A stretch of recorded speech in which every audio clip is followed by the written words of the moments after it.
ភាប្រលឹងបងបងមកវិញហើយណាស្រពីស័យទូកតូចយើងមួយទុកនៅធ្វើអ្វីមកចំឡងប្តីឃ្លានបាយណាស់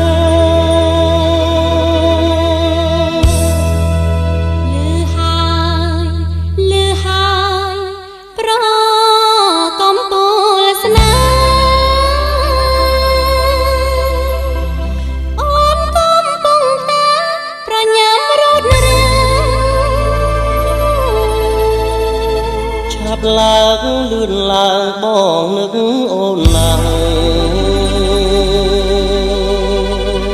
អូនក៏ដូចក្នុងដែលណាលើដី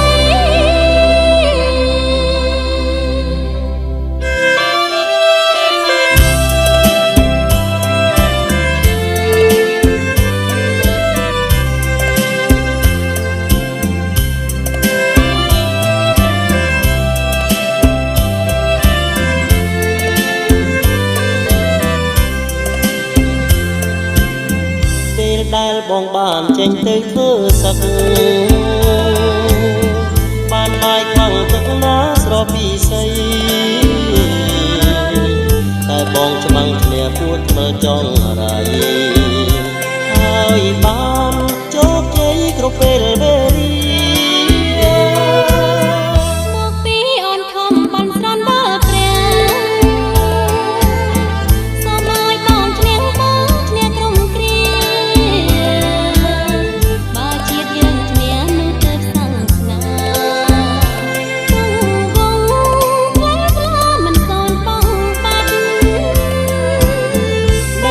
ត្រូវតែខ្មែរយើងលើជាតិណាស្រីត្រូវតែកុំចាត់យើងត្រូវកំរស៊ូក្នុងជីវិតព្រះសារីជា